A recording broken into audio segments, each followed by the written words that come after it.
Bulatkan tekad, kuatkan hati, negeri ini memanggilmu kawan. Belajar, bergerak, berbagi untuk negeri. Guru penggerak, majukan pendidikan. Guru penggerak menghamba pada murid. Kreatif, rancang pembelajaran. Hargai potensi, tingkatkan prestasi. Lahirkan profil pelajar Pancasila. Belajar, bergerak, berbagi untuk negeri. Kita menjalin kolaborasi. Belajar, bergerak, berbagi untuk negeri. Demi bakti pada Ibu Pertiwi.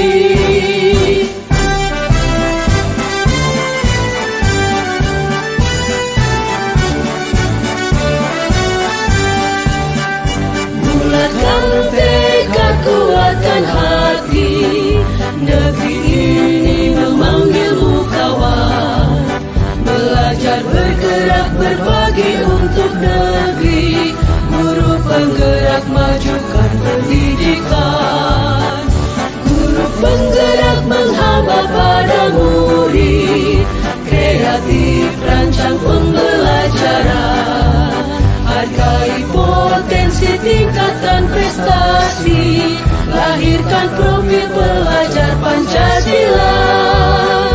Belajar, bergerak, berbagi untuk negeri. Kita menjalin kolaborasi. Belajar, bergerak, berbagi untuk negeri. Demi bakti pada Ibu Pertiwi. Belajar, bergerak, berbagi untuk negeri. Kita menjalin kolaborasi. Belajar, bergerak, berbagi untuk negeri. Demi bakti pada Ibu Pertiwi. Demi bakti pada Ibu Pertiwi.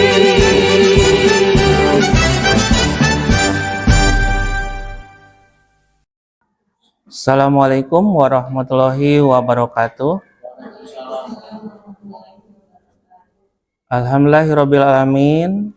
Puji dan syukur marilah kita panjatkan kehadirat Allah Subhanahu wa Ta'ala yang telah melimpahkan rahmat, hidayah, dan inayahnya kepada kita semua, sehingga kita bisa berkumpul pada kegiatan hari ini, yaitu kegiatan diseminasi budaya positif di sekolah. Salawat serta salam tak lupa kita limpah dan curahkan kepada junjungan Nabi besar Muhammad Sallallahu Alaihi Wasallam. Baik Bapak Ibu guru hebat, sebelumnya saya ucapkan banyak terima kasih atas kehadirannya untuk menyempatkan berkumpul pada kegiatan hari ini. Sebelum saya menyampaikan materi, saya ingin menyampaikan sesuatu dulu kepada Ibu Bapak. Pada kegiatan ini bukan artian saya ingin menggurui Ibu Bapak, tetapi saya hanya ingin mengingatkan dan berdasarkan tugas yang telah diberikan untuk menyampaikan, walaupun hanya beberapa teori saja atau beberapa materi saja yang saya sampaikan. Baiklah, Ibu Bapak, apa kabarnya semuanya? Alhamdulillah. Ya, luar biasa, Allahu Akbar. Alhamdulillah. Tentu dalam keadaan sehat ya Ibu Bapak ya. Alhamdulillah.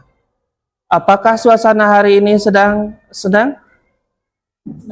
Senang sekali. Alhamdulillah, senang sekali ya. Itu yang kita harapkan. Kita berhadapan dengan siswa-siswi kita di sekolah, tentu harus dalam suasana senang. Walaupun mungkin di dalam keluarga kita ada sedikit permasalahan, di lingkungan masyarakat juga mungkin seperti itu. Tetapi kalau kita berhadapan di lingkungan sekolah, ya, yang berhadapan dengan siswa-siswi kita, kita seharusnya tidak untuk memperlihatkan suasana hati kita, karena walaupun demikian akan berpengaruh besar bagi perkembangan mungkin pada psikis anak, ya. Mungkin ibu bapak bisa membayangkan ketika kita sedang posisi marah di rumah, kita bawa ke sekolah, mungkin di sekolah pun akan terjadi cepat kita marahnya. Seperti itu mungkin ya Bu ya. Mungkin ada di antara ibu bapak yang mengalami seperti itu. Dan hal itu adalah wajar, karena itu manusiawi. Dan mungkin tidak bisa atau sulit untuk dihindari. Tetapi kita tetap harus berusaha. Karena kita sebagai guru, berdasarkan dari profil pelajar Pancasila, juga berdasarkan dari hasil pemikiran Ki Hajar Dewantara, bahwa kita harus menuntun pada siswa kita. Menuntun dalam artian di sini adalah kita harus memberikan contoh di depan kepada putra-putri di sekolah. Kalau kita memberikan contoh yang kurang baik, tentu anak-anak kita di sekolah pun akan menirunya. Ya. Kemudian selain itu kita harus memberikan semangat di tengah, memberikan semangat motivasi kepada siswa supaya siswa itu tetap giat dan rajin belajarnya. Kemudian mendorong dari belakang, ya, selalu mengingatkan bagaimana kita seharusnya belajar, memberikan tuntunan yang baik. Nah, dalam Ki Hajar Dewantara ini juga ada suatu hal yang menjadi gambaran kita sebagai petani atau tukang kebun, ya, dalam pembelajaran. Maksudnya di sini adalah kita sebagai guru, ya, sebagai guru itu tugas kita hanya menyiapkan ladangnya. Sebagai petani kita harus menyiapkan ladangnya. Kalau sebagai guru kita harus menyiapkan sarana dan prasarananya untuk siswa-siswi kita. Biarkanlah siswa-siswi itu berkembang sesuai dengan kodratnya. Kita tidak memaksakan sebagai petani membuat benih-benih unggul itu harus terbaik, ya. Tetapi kita tugasnya hanya menjaga bagaimana supaya benih itu tidak terkena hama, ya, subur dengan tumbuh dengan suburnya, ya. Nah, seperti itu. Ya, mengenai budaya positif di sini adalah sebuah perwujudan atau keyakinan, nilai-nilai keyakinan yang bersifat universal yang tentu diterapkan di sekolah. Kalau di sekolah kita terapkan dengan adanya visi guru atau visi sekolah, ya, yang tentu berpedoman pada profil pelajar Pancasila dan tujuan pendidikan nasional. Ya, pada kesempatan kali ini, Ibu Bapak, kita akan membahas tentang aspek-aspek yang ada di budaya positif. Jadi, yang dimaksud dengan budaya positif di sini adalah suatu perwujudan keyakinan yang ada di sekolah, ya, dalam bentuk visi. Nah, wujudnya itu terdiri dari beberapa aspek. Itu terdapat pada slide berikutnya. Itu di sini ya, sebelumnya tujuannya sudah mungkin tertera, ya, sudah Bapak Ibu lihat. Tujuannya yang pertama adalah menumbuhkan budaya positif. Menumbuhkan budaya positif. Kemudian yang kedua mewujudkan pembelajaran yang berpihak pada murid. Seperti yang tadi saya katakan, bahwa kita tidak terfokus lagi, berpusat lagi pada guru dalam pembelajaran. Kita harus berpusat pada murid. Kemudian yang ketiga adalah menumbuhkan budi pekerti yang baik. Kemudian yang keempat adalah mengajarkan murid mencari solusi dari suatu permasalahan. Nah, kemudian pada slide berikutnya adalah tentang konsep inti budaya positif. Yang pertama adalah disiplin positif, kemudian nilai-nilai kebajikan, kemudian 5 proses kebutuhan dasar manusia, kemudian motivasi perilaku manusia, yang kelima yaitu 5 posisi kontrol, yang terakhir adalah segitiga restitusi. Nah, ini yang akan kita bahas pada kesempatan kali ini. Bapak Ibu guru hebat, kita akan membahas tentang disiplin positif, ya.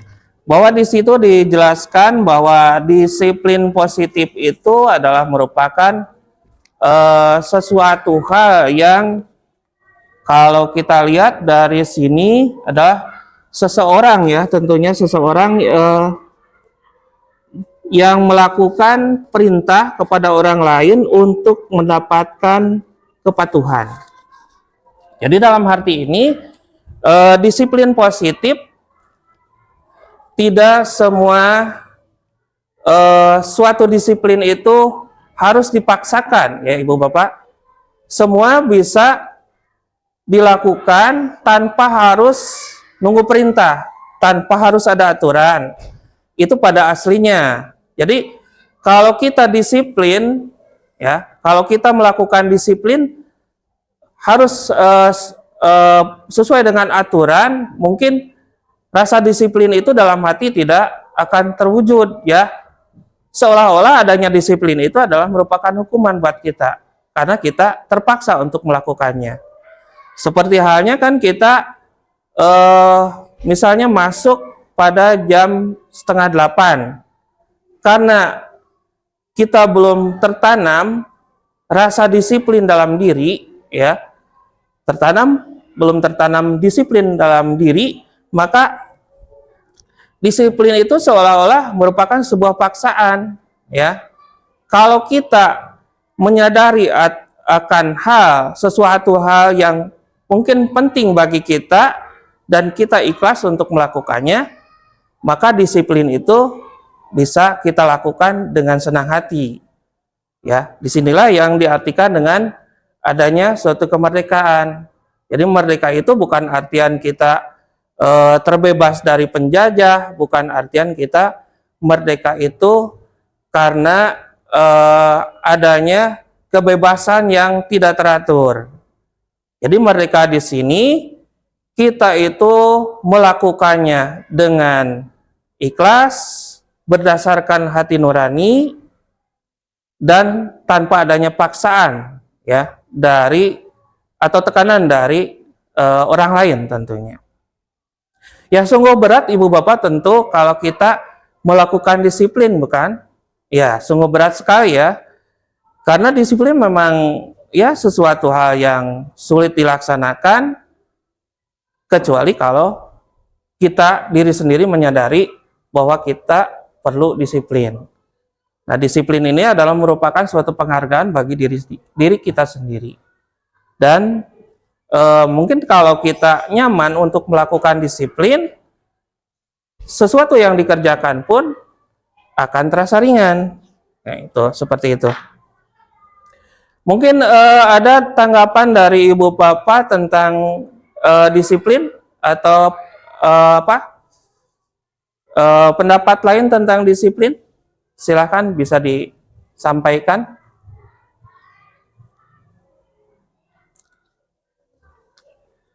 Baik, mungkin sepertinya tidak ada atau ada?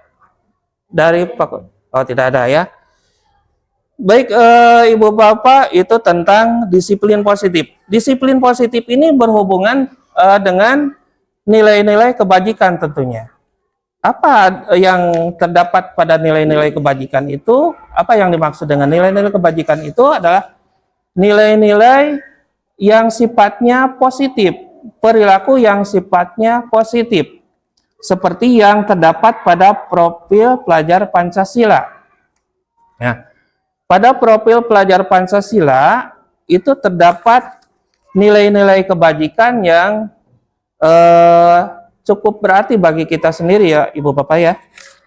Seperti contohnya pada nilai-nilai kebajikan itu yang pertama tentang profil pelajar Pancasila, slide berikutnya. Ya. Yang pertama beriman bertakwa kepada Tuhan yang Maha Esa dan berakhlak mulia. Nah, ini sesuai dengan visi yang sudah kita bahas ya pada sesi sebelumnya tentang yang ada hubungannya dengan berakhlak mulia. Mungkin Ibu Bapak masih ingat ya Ibu ya? Masih ingat bahwa kita sebagai manusia tentu beragama. Kalau tidak beragama mungkin bukan manusia Ibu ya. Mungkin hewan tidak memiliki agama. Adapun orang yang tidak beragama mungkin mirip sama dengan hewan mungkin ya, seperti itu. Kemudian yang kedua adalah mandiri. Nah, maksud mandiri di sini adalah sebagai pelajar Pancasila itu kita harus bisa melakukan berbagai kegiatan dilakukan dengan mandiri, dengan sendiri, tanpa adanya ketergantungan pada orang lain. Itu pada dasarnya. Tetapi pada kenyataannya kita juga sebagai makhluk sosial. Tidak mungkin kita bisa hidup secara mandiri, ya. Jadi ini mandiri di sini mungkin dalam artian bahwa adanya pelaksanaan sebuah kegiatan yang dilakukan dengan mandiri. Kemudian yang berikutnya adalah bernalar kritis. Nah, Ibu Bapak mungkin paham dengan apa yang dikatakan dengan bernalar kritis? Mungkin ada yang punya pendapat? Tidak ada? Yang dimaksud, silakan. Ya. Yang dimaksud dengan bernalar kritis di sini adalah kita berpikir mempunyai suatu permasalahan itu, ya, suatu permasalahan, suatu kasus, ya, atau tugas. Kita kalau punya pemikiran bernalar kritis, tentu, ya, dalam pelaksanaannya kita harus berpikir terlebih dahulu sebelum melakukan tindakan. Jadi kalau ada informasi yang kiranya meragukan, kalau orang yang berpikir bernalar kritis tentu akan mencari dulu kebenarannya. Tidak langsung memberikan sebuah keputusan atau tindakan. Kemudian yang berikutnya adalah berkebinekaan global. Berkebinekaan global di sini adalah maksudnya kita memiliki budaya tradisi, ya. Budaya tradisi yang tentu budaya tradisi ini kita tidak harus itu saja yang kita lakukan, tapi kita bisa berkolaborasi dengan budaya dari luar asalkan tidak keluar dari apa yang seharusnya kita lakukan sebagai bangsa Indonesia yang memiliki budayanya tersendiri. Jadi boleh saja kita mengambil atau meniru budaya luar, tetapi harus dipertimbangkan apakah cocok enggak dengan norma-norma yang berlaku di negara kita. Seandainya tidak cocok, mungkin bisa mengkolaborasikannya supaya kita bisa sesuai dengan norma-norma yang berlaku di negara kita. Kemudian yang berikutnya adalah bergotong royong. Ini mungkin hal yang sering dilakukan ya, baik itu di sekolah maupun di lingkungan masyarakat atau mungkin di lingkungan keluarga. Ya. Karena agar supaya suatu pekerjaan itu mudah diselesaikan, mudah dilakukan, atau sangat ringan untuk dikerjakan bila kita bekerja secara bersama-sama. Kemudian yang berikutnya adalah kreatif. Di sini dituntut ya, sebagai guru kita harus kreatif. Kreatifnya seperti apa? Dalam melakukan kegiatan belajar mengajar, kita tidak harus monoton seperti itu aja. Kita harus punya variasi dalam penyampaian pembelajaran, entah itu dengan game ya, dengan game education, atau dengan teknik-teknik yang lain yang sifatnya bisa menarik untuk dilakukan atau dikerjakan oleh anak-anak. Nah, ini dituntut kreativitasnya. Misalnya kita sebagai guru kan, pada umumnya kalau guru itu kan lebih banyak ya, kebanyakan mungkin kalau ibu bapak sudah melaksanakannya dengan baik, seperti misalnya kalau dulu kan hanya mencatat, ya kan, kita mendengar, berbicara, menjelaskan, tapi tidak memperhatikan bagaimana sih si anak itu paham atau enggak terhadap yang kita jelaskan. Nah, jadi kebanyakan tugas pada waktu dulu ya, tugas mengajar pada waktu dulu kalau udah selesai menyampaikan materi, tidak mengontrol anak paham atau tidak. Nah, perlu adanya kreativitas untuk bisa mengontrol semuanya itu. Berikutnya, pada slide berikutnya adalah yang kedua, yaitu 5 kebutuhan manusia ya, kebutuhan dasar manusia.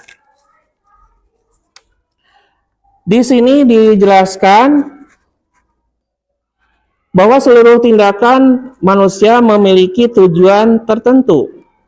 Jadi kalau manusia itu harus punya tujuan tertentu. Kadang anak ya yang sering kita temukan, anak itu bertingkah. Nah, sebagai guru kita harus bisa mencari kira-kira kebutuhan apa yang diperlukan di sini. Karena di sini dijelaskan ada 5 kebutuhan dasar manusia yang mungkin terterap pada anak juga. Mungkin anak itu marah-marah di kelas, ada salah satu kebutuhannya yang belum bisa terpenuhi. Ya. Nah, lanjut, semua yang kita lakukan adalah usaha terbaik kita untuk mendapatkan apa yang kita inginkan. Ketika kita mendapatkan apa yang kita inginkan, sebetulnya saat itu kita sedang memenuhi satu atau lebih dari satu kebutuhan dasar kita.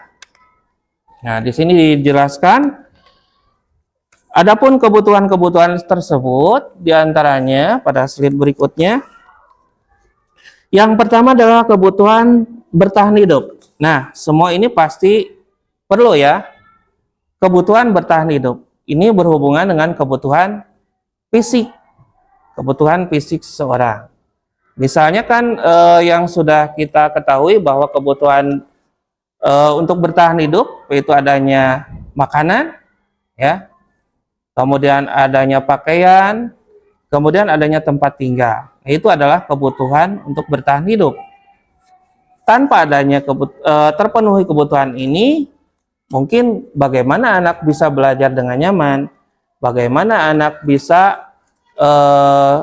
menikmati dunia ini, karena ada kebutuhan bertahan hidup ini adalah salah satunya yang tidak terpenuhi gitu.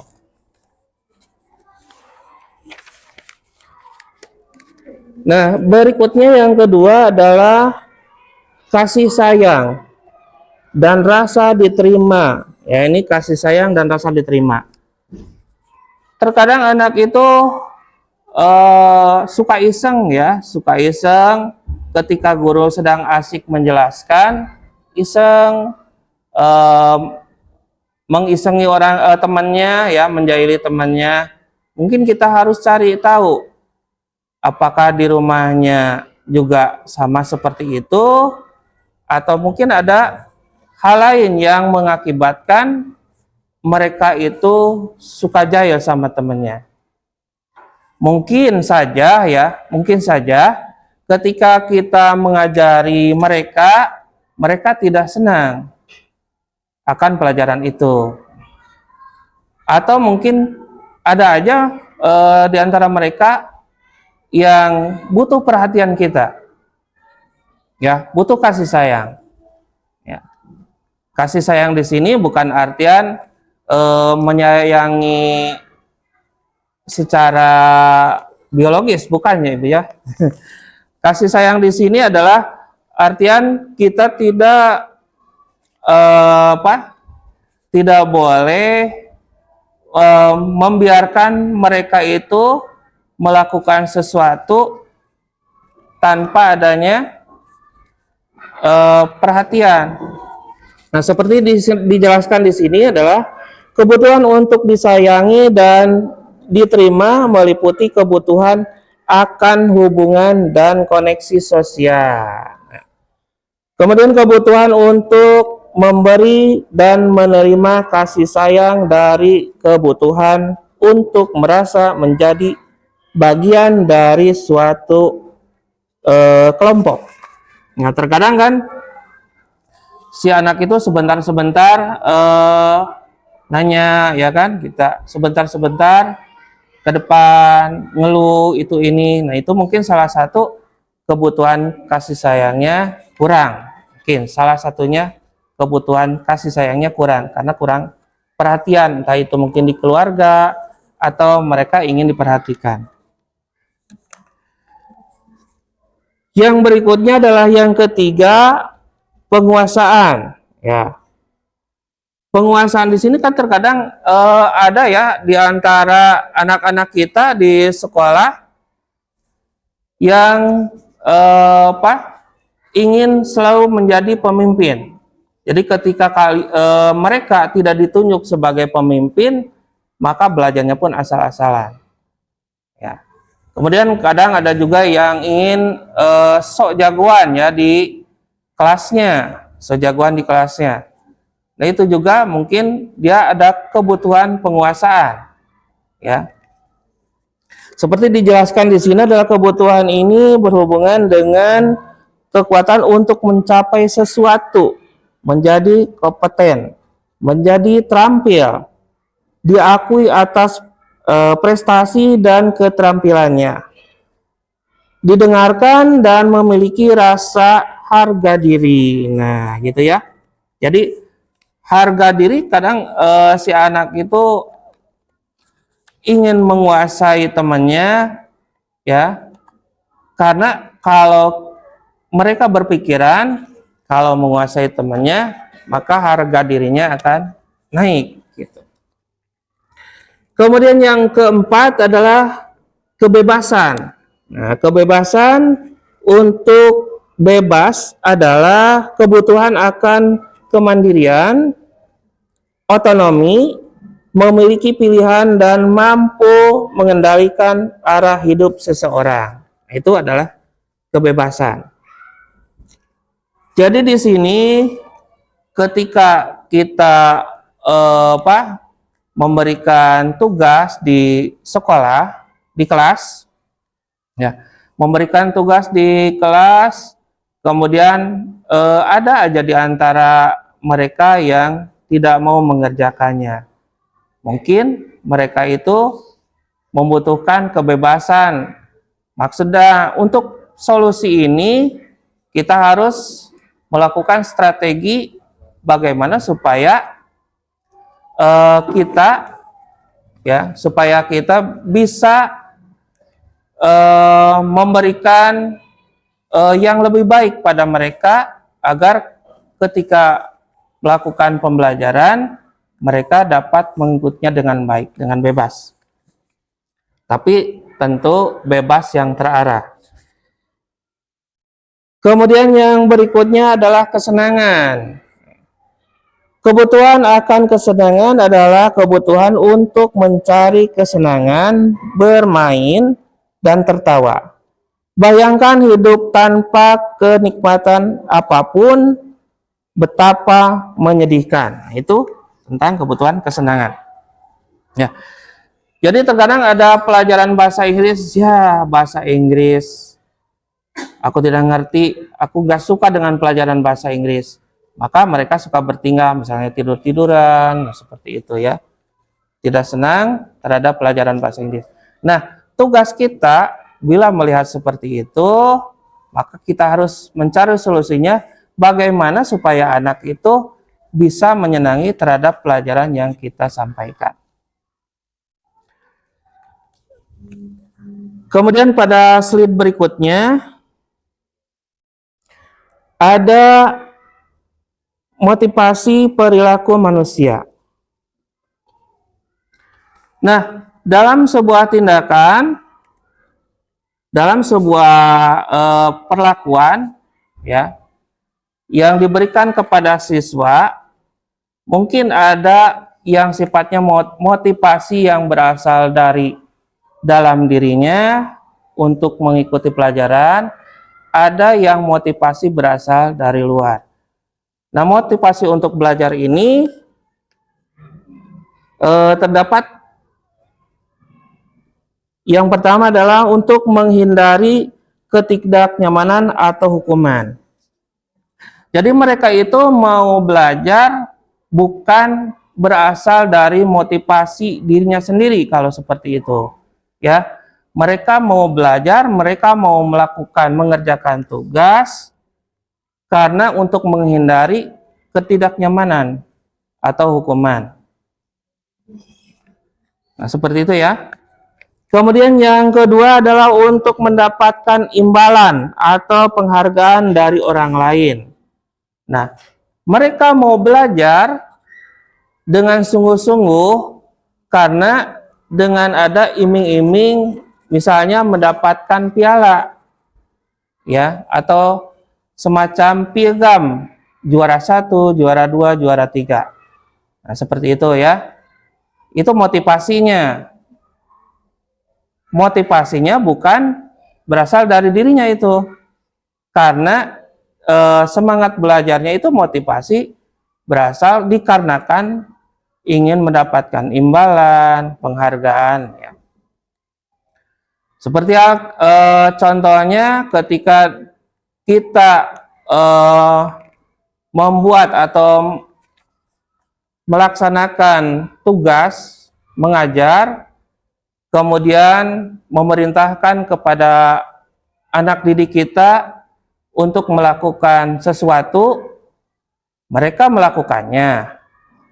Tetapi mau melakukannya dengan catatan nilai, ya kan? Tanpa adanya nilai, mereka tidak mengerjakannya, tidak melakukannya, seperti itu. Kemudian yang ketiga yaitu untuk menjadi orang yang merasa mereka inginkan dan menghargai diri sendiri dengan nilai-nilai yang mereka percaya. Nah, ini yang berasal dari motivasi dalam dirinya sendiri. Jadi tanpa harus ada iming-iming penghargaan atau imbalan, tanpa adanya rasa ketidaknyamanan kalau tidak ngerjain atau takut ada hukuman. Nah, motivasi yang benar itu yang ketiga, yang berasal dari dirinya. Itu mah mau dikasih imbalan, silahkan. Karena tetap dia akan belajar dengan sungguh-sungguh. Nah, hal ini juga akan merupakan salah satu contoh budaya positif yang harus kita terapkan pada anak.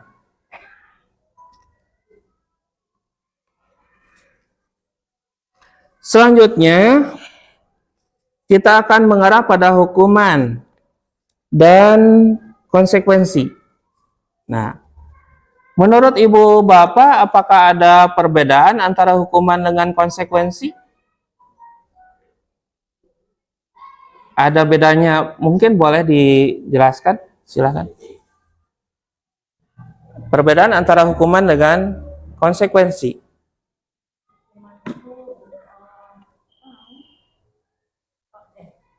Kalau konsekuensi itu kan hasil atau akibat Hasil. dari sesuatu yang dilakukan. Ya. Hukuman itu konsekuensi yang bersifat negatif. Konsekuensi yang bersifat negatif. Ya. Baik. Itu pendapat dari Bu ini. Barangkali mungkin ada dari Bapak Ibu yang lain tentang perbedaan hukuman dan konsekuensi. Silahkan, mungkin Bu Ito bisa. Ya, kita saling sharing aja Ibu Bapak ya.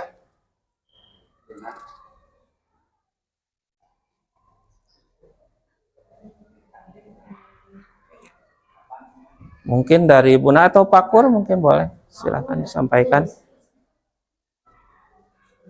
Ya. Kalau untuk hukuman mungkin Ya. lebih kepada akibat dari karena dia melanggar sesuatu. Iya. Ya. Melanggar aturan atau apa gitu, jadi dapat hukuman. Tapi kalau kayak konsekuensi itu lebih ke akibat yang dia dapat jika dia melakukan sesuatu, baik itu positif atau negatif, dia ada konsekuensinya kan. Iya, baik, terima. Itu kali ya. Iya. Sama-sama sebab akibat yang diterima. Nah, Iya. kalau hukuman, kalau menurut saya Mhm. lebih bersifat negatif. Ya, Iya. negatif itu artinya suatu pelanggaran Iya. dan hukuman atau hukuman itu akibat yang didapat itu bersifat negatif. Kalau konsekuensi kata Bu itu tadi kan bisa bersifat positif ataupun negatif. Negatif, ya. Baik, mungkin dengan sesuatu yang perlakuan yang negatif lah kalau hukuman. ya, baik. Ke siapa ini? Ke Bu Disti. Masuk Bu Dis. Iya. Ya, mangga silakan. Iya, kalau untuk konsekuensi dan hukuman itu sudah terangkum tadi ya seperti yang dikatakan Bu Yuni dan Bu Iya. Ito. Kalau konsekuensi itu adalah akibat yang memang dilakukan baik itu positif ataupun negatif, Ya. tapi tidak berkaitan dengan pasal ataupun apa. Tapi kalau hukuman itu adalah berbentuk negatif ya, sudah pasti negatif, baik itu kita melanggar hukum, norma ataupun aturan yang memang sudah ada pasalnya gitu. Mungkin Ya. Baik. Terima kasih Bu. Sudah Ya. jelas gitu ya. Sudah jelas. Ya. Sudah jelas aturannya apa, hukumannya apa Baik. gitu. Kalau konsekuensi mungkin lebih apa ya? Belum tertulis kali ya, lebih ini ya. Nah, Mungkin kalau untuk hukuman itu bersifat umum, tapi kalau konsekuensi itu lebih ke pribadi kali ya. lebih ke baik, terima kasih Bu. Mungkin ada lagi dari yang lain, silakan. Pesanin, Pak Kur. Nah, ada lagi? Masih ada? Silakan. Lanjut ya. Nah, mungkin saya boleh bertanya atau mungkin ada yang punya pendapat atau masukan yang lain. Apakah hukuman itu sifatnya mendadak atau direncanakan terlebih dahulu? Direncanain kali ya. Direncanakan. Bagaimana dengan konsekuensi? Konsekuensi mah mendadak kali. Mendadak. Nah, di sini ada keterangan. Iya. Otomatis. Otomatis. Iya. Jadi intinya Dia dapat gitu maksudnya. ya seperti misalnya begini Ibu Bapak ya.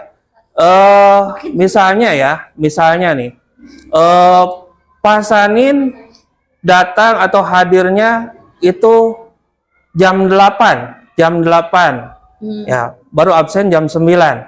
Apakah itu masuknya ke dalam hukuman atau konsekuensi? Ya, misalnya gini ya, saya ulang ya. Misalnya Pak Sanin itu datangnya ke sekolah jam 8, baru absen masuk jam 9. Apakah itu masuknya ke dalam hukuman atau konsekuensi? Konsekuensi. Lebih ke konsekuensi. Lebih ke konsekuensi. Karena kalau konsekuensi kan itu lebih ke yang dia dapat. Kalau hukuman, kalau menurut saya, kalau Ya. hukuman itu diberikan. Diberikan secara tiba-tiba. Iya, sama orang. Sama orang. Contoh gini. Heeh. Pak Asanin. Pak Sanin telat masuk, Iya. gitu kan? Oleh pimpinan dia diberikan Tegur. hukuman, Iya. ditegur SP. Nah itu hukuman. Gitu. Kalau konsekuensi, Pak Sanin terlambat datang pada saat makan-makan. Iya. Nah, pada saat datang makanannya udah habis. Nah itu konsekuensi karena dia telat. Nah itu Nah, otomatis itu, kan, gitu. Hati orang bengong. Otomatis, ya. Iya. Otomatis, maksudnya kalau hukuman kan diberikan oleh seseorang kayak Iya. pimpinan atau guru kayak gitu. Iya, baik. Konsekuensi kan dia dapatkan Nah. secara otomatis. Konsekuensinya gajinya berkurang. Gajinya berkurang. Berat- Karena datang telat. Nah, berarti dengan demikian bahwa konsekuensi itu sudah kita ketahui bahwa kalau kita melakukan ini akibatnya akan ini. Ya. Ya, sedangkan kalau hukuman Kalau hukuman Ada juga tertulis. ada yang contoh pencuri dia kalau ketangkap pasti ada dapat hukuman, tapi dia nggak tahu hukumannya apa. Nah, yang Hukumannya seperti apa? itu. Nah, mungkin saya bisa menampilkan contoh ya antara perbedaan hukuman dengan konsekuensi pada slide berikutnya. Nah, di sini adalah contoh bahwa di hukuman itu sifatnya ibu bapak adalah secara tiba-tiba. Jadi begitu si anak melakukan sesuatu, ada teride pada kita untuk melakukan sebuah tindakan kepada anak itu. Sedangkan kalau konsekuensi itu adalah kita melakukan tindakan, melakukan kesalahan, tapi udah tahu akibatnya akan apa. Nah, seperti itu. Nah, mungkin itu perbedaannya Ibu, ya Ibu Bapak, seperti kalau dilihat pada contoh. Jadi dengan demikian, kesimpulannya bahwa hukuman itu sifatnya tiba-tiba, tanpa kita melakukan kesalahan, tanpa kita ketahui apa yang akan terjadi. Walaupun seperti misalnya kita mencuri ayam di penjara, kita nggak akan ketahui ya hukumannya berapa lama. Pasti hukumnya mah dihukum. Cuman berapa lama?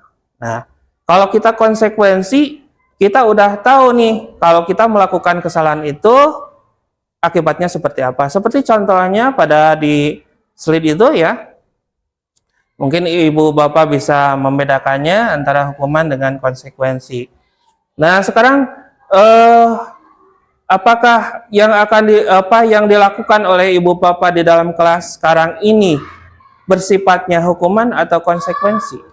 Kayaknya lebih ke konsekuensi kali ya. Lebihnya ke konsekuensi. Jarang hukuman mah. Jarang hukumannya. Kayak kelas 1 mah kan nggak ini ya. Ya. Kalau saya tahu yang lain. Ya. Mungkin yang lain Konsekuensi kali. konsekuensi. Jadi si anak itu kalau melakukan hal itu, maka pasti hukumannya seperti itu. Ya. Atau didadak. Enggak. Ya, kan kita belum mengetahui si anaknya melakukan itu, kan kalau yang nama konsekuensi itu sudah terterap pada tatib, misalnya tata tertib, nah seperti itu. Kalau hukuman tidak, mendadak, ya kan? Langsung, efeknya langsung, ya Bu ya Bapak, ya. Konsekuensi kita udah tahu. Udah tahu, ya akan seperti itu.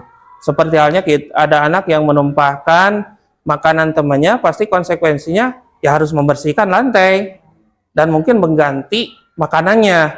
Itu konsekuensi. Kalau hukuman di situ jelas ya. Misalnya di sini ada Uwais yang melakukan suatu kesalahan, maka secara tiba-tiba bapak atau ibu gurunya memberikan hukuman atau sanksi ya. Iya. Tapi Nah, kan seperti kalaupun misalnya kayak Uwais menggantikan pensil milik Adul yang telah dipatahkannya, bisa Iya. dipatahkan teh sengaja matahin atau tidak sengaja nih? Sengaja matahin di Oh, situ sengaja maksudnya. matahin. Iya. Nah, seperti itu. Berarti kalau dia tidak sengaja mah kan kalau temannya ya nggak sengaja. Iya, nggak mungkin apa-apa. itu Apa ya? sifatnya adalah harus adanya kesepakatan dulu Ya. nantinya gitu. Mungkin misalnya oh ya udah cukup minta maaf. Nah, gitu. seperti itu. Nah, kalau hukuman kan tidak seperti itu kan. Pokoknya kalau harus ganti. Nah itu kan Ada udah jelas ketegasan ya? ketegasan. Kalau konsekuensi mungkin ada suatu apa namanya?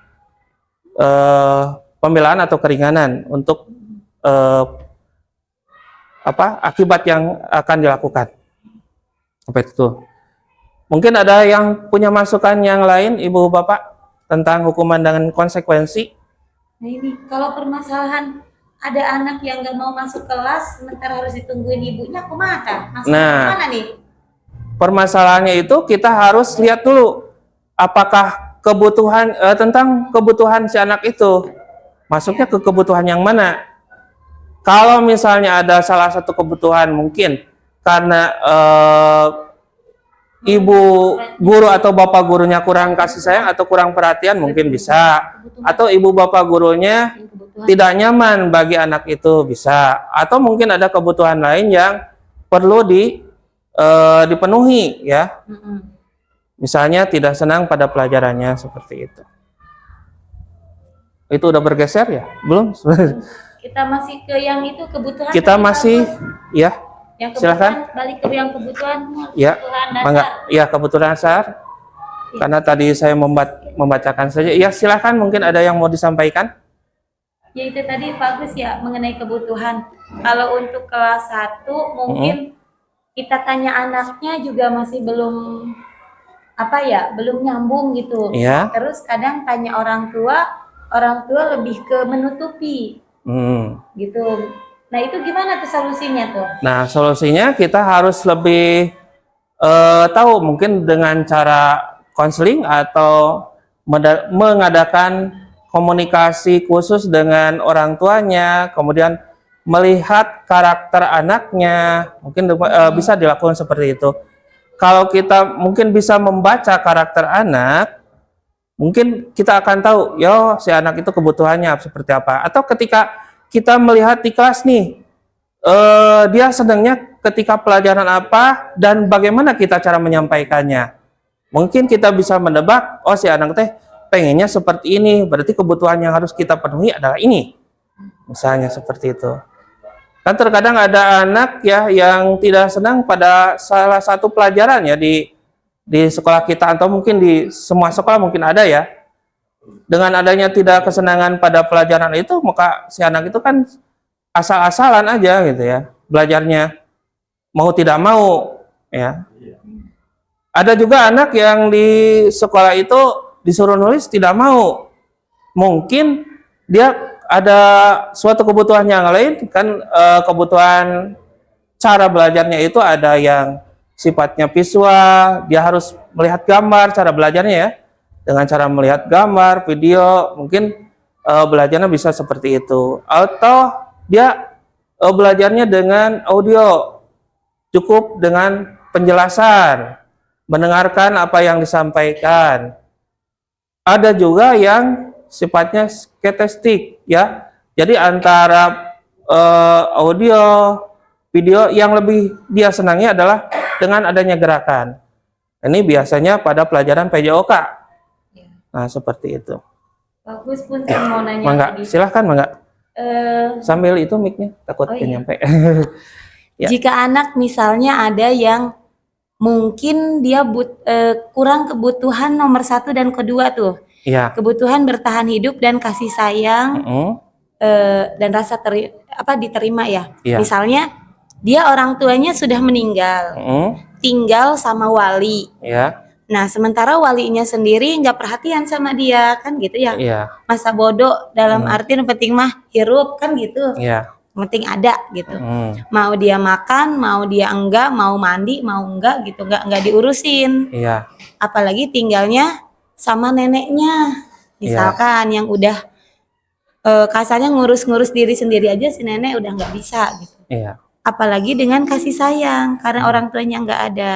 Nah, sikap kita sebagai guru tuh harus gimana nih? Sementara anak di kelas juga caper, terus pengennya tadi kolong meja terus, nulis juga susah, Iya. baca belum bisa, itu gimana ya? Nah. Kita komunikasinya dengan siapa, bingung gitu. Baik, terima kasih Bu Ito atas pertanyaannya.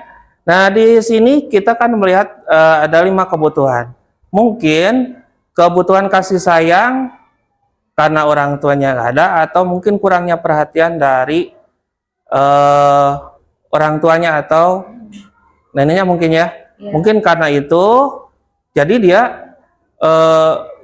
tidak adanya semangat belajar karena kurangnya kasih sayang. Nah, solusi kita adalah dengan memberikan perhatian lebih pada anaknya. Nah, kemudian selain itu kita perhatikan apakah anaknya senang dengan yang kita perlakukan pada dia atau tidak. Kalau mungkin tidak senang, kita amati, kita analisis dia senangnya belajarnya seperti apa. Seperti itu mungkin. Ya, itu yang mungkin yang bisa disampaikan, Ibu. Oke, Ya. terima kasih Pak Gus. Ya, sama-sama. Mungkin ada lagi dari yang lain? Cukup. Ya. Baik, kita lanjut ke posisi kontrol ya. Nah, seperti tadi yang udah dibahas bahwa setiap kebutuhan itu harus bisa kita penuhi. Ya, harus kita bisa kita penuhi. Dalam di kelas itu ada 5 posisi kontrol yang biasanya dilakukan oleh kita sebagai guru. Tapi di antara kelima itu yang paling baik adalah sebagai manajer, karena kita perhatikan pada posisi kontrol penghukum. Jadi ketika anak melakukan sesuatu kesalahan, maka seorang guru itu langsung memberikan hukumannya tanpa memperhatikan kebutuhan apa yang dia butuhkan. Ya, kebutuhan apa yang kita butuhkan, yang mereka butuhkan tentunya. Seperti contohnya ketika ada siswa kita yang telat masuk kelas. Nah, ada siswa kita yang telat masuk kelas. Nah, orang tua, gurunya itu ketika melihat anak didiknya telat, kenapa kamu telat masuk sekolah? Dengan berbagai alasan, tapi si guru itu tidak mendengarkannya, langsung memberikan hukuman. Ya udah, kalau kamu tidak masuk telat masuk sekolah, kamu di luar aja. Itu kan sebagai hukuman. Ya. Kemudian di situ posisi kontrol yang kedua adalah sebagai apa? Posisi yang kedua adalah pemberi sebagai orang yang bersalah, ya. Jadi di sini adalah hal yang negatif yang dilakukan tentunya. Jadi bagaimana si anak itu mau belajar dengan cara memasukkan isu-isu negatif pada dirinya. Misalnya, kamu teh kenapa telat masuk kelas terus? Nanti kalau telat masuk terus, apakah nggak kasihan sama bapak guru? Nanti bapak guru akan dimarahi sama kepala sekolah kalau kamu sering telat masuk sekolah. Nah, itu kan merasa si anak itu akan selalu merasa bersalah. Oh iya benar, aku teh bersalah, kasihan sama bapak gurunya, takut itu. Ya itu bukan bukan berasal dari dirinya ya, untuk memperbaiki kesalahannya, tetapi karena adanya rasa bersalah yang mendalam telah membuat bapak gurunya kesulitan. Nah, kalau penghukum di sini si anak bisa aja ibu bapak setelah dihukum mungkin besok luasanya dia akan masuk sekolah tepat waktu, bisa aja. Tetapi ketika bapak ibu gurunya tidak ada, dia pun akan seenaknya, semau kembali lagi ke semula, seperti itu. Tidak didasari dengan rasa ingin bersungguh-sungguh dalam belajar. Nah, begitu. Itu adalah hal yang negatif. Yang berikutnya adalah posisi kontrol teman. Nah, ini yang masih sering kita lakukan ya. Terkadang si anak itu dekat sama kita, seolah-olah si dalam pikiran anak tuh kita itu sebagai teman. Bagus juga sih, bagus juga. Tetapi kalau ketika anak naik kelas, gurunya beda, maka dia akan mencari kita kembali ya. Ah, enakan nyaman ngajarnya sama Bu Ito daripada Bu Yuni, gitu kan? Nah, itu karena udah terbiasa dengan bu gurunya yang dianggap sebagai temannya. Mereka tidak nyaman dengan guru yang lain. Bahkan terkadang sering kita lihat kalau salaman pun dipilih-pilih ya. Wah, yang ngajar kita nih salaman. Ada di sebelahnya guru yang lain, diliwat we, seperti itu. Nah, itu sebagai teman. Baguskah seperti itu? Kira-kira menurut ibu bapak?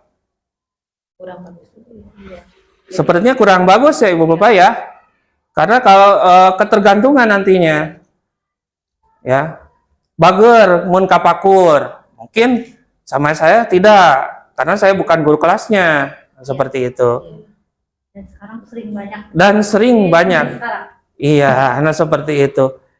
Dan hal yang negatifnya, ketika si anak menganggap kita sebagai teman, kita merasa seperti tidak dihargai ya. Ya, kita bebas, mereka bebas untuk berperilaku seperti apa aja terhadap kita. Kita menasihatinya terkadang tidak didengar, nah seperti itu. Ya. Kemudian yang keempat adalah sebagai pemantau. Nah, di sini ada hubungannya dengan konsekuensi. Nah, seperti misalnya tadi ada yang telat masuk kelas.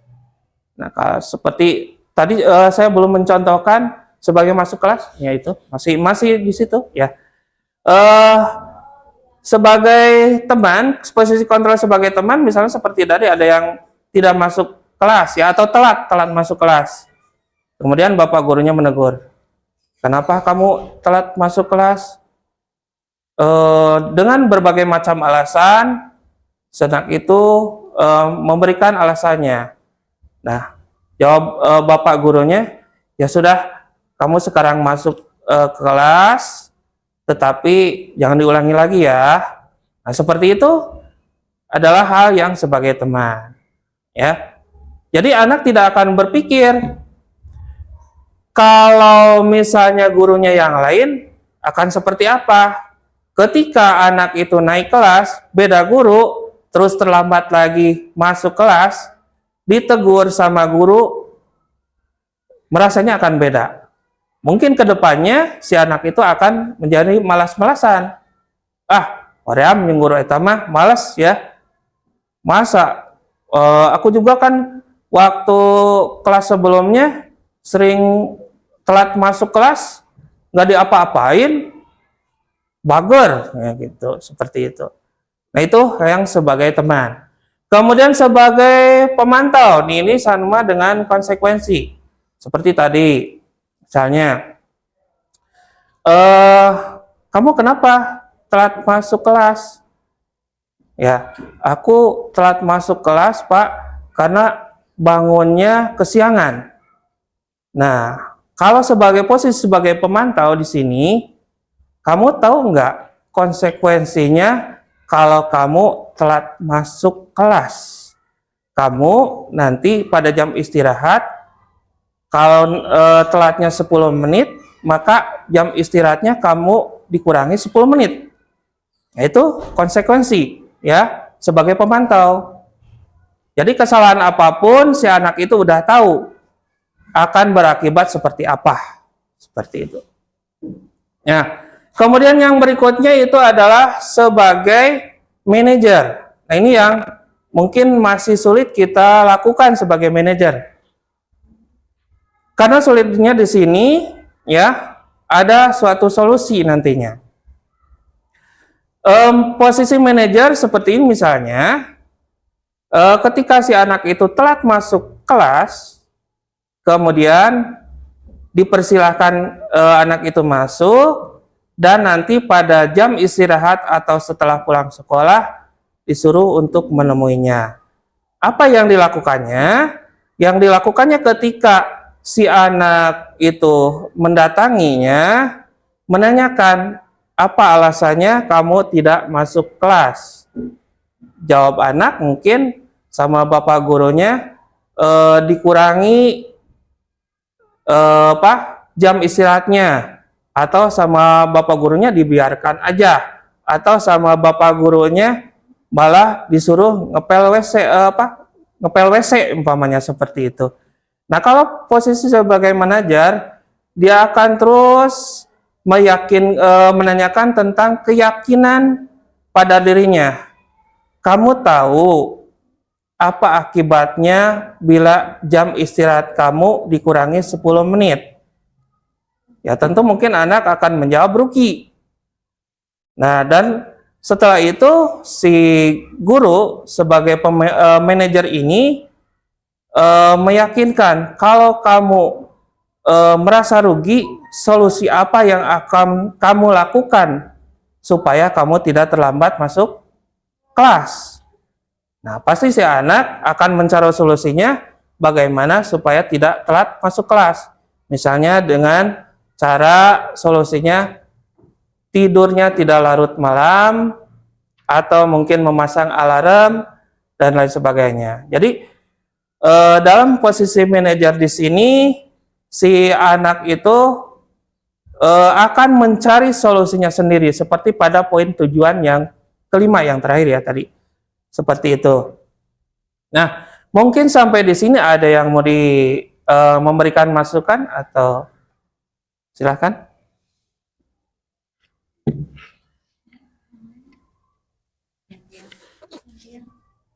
Tidak ada? Dilanjut. Baik, slide berikutnya.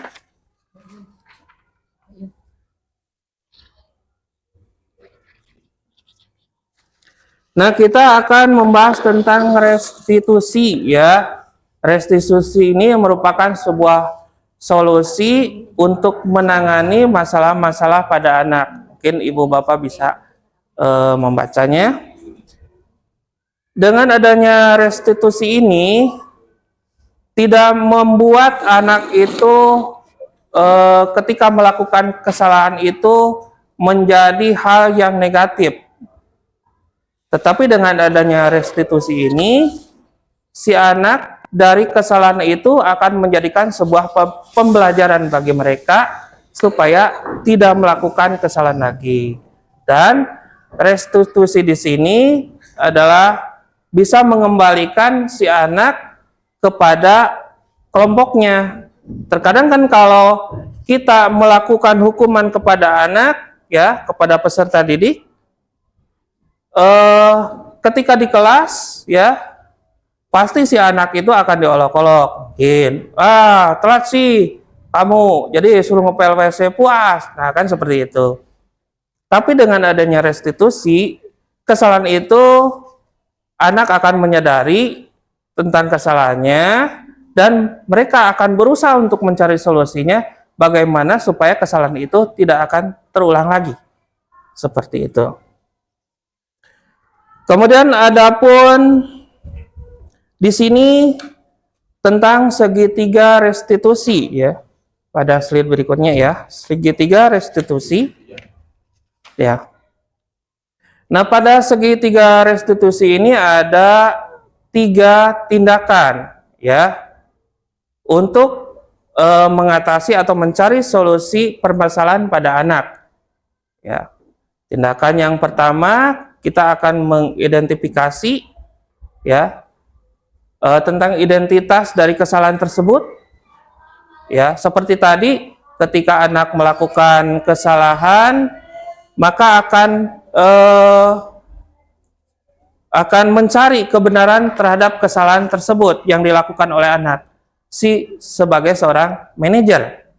Nah, jadi anak itu tidak langsung diputuskan bahwa kamu salah dan kamu harus cari solusinya. Tidak seperti itu. Tapi kita harus menanyakan kenapa kamu bisa melakukan seperti itu. Setelah itu dilihat yang kedua itu adalah setelah mengidentifikasinya, jadi kita harus mencari solusinya.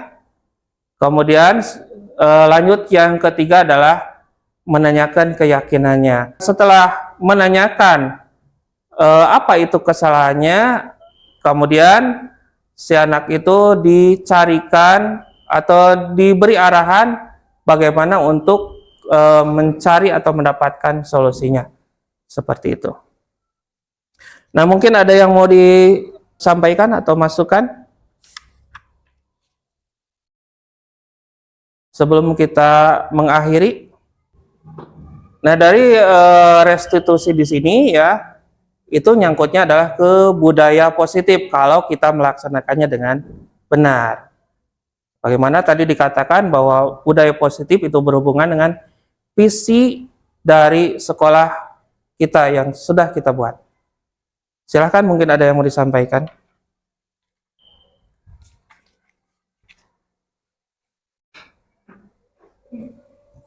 Tidak ada? Ya, baik. Untuk lebih jelasnya nanti kita di sesi berikutnya ya, masih ada.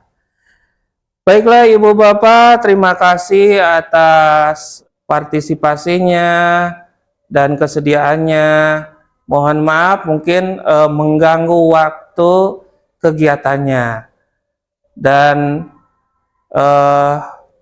saya juga banyak terima kasih dari beberapa sesi yang membawa atau menyangkut dengan komunitas kita. Ibu Bapak telah bersedia untuk bekerja sama ya, berkolaboratif, dan mungkin ada nanti kolaboratif berikutnya sampai dengan selesai saya pendidikan ya. Demikian yang bisa saya sampaikan. Mohon maaf atas segala kesalahan, dan mungkin nanti bisa menyampaikannya di lain waktu. Terima kasih. Assalamualaikum warahmatullahi wabarakatuh.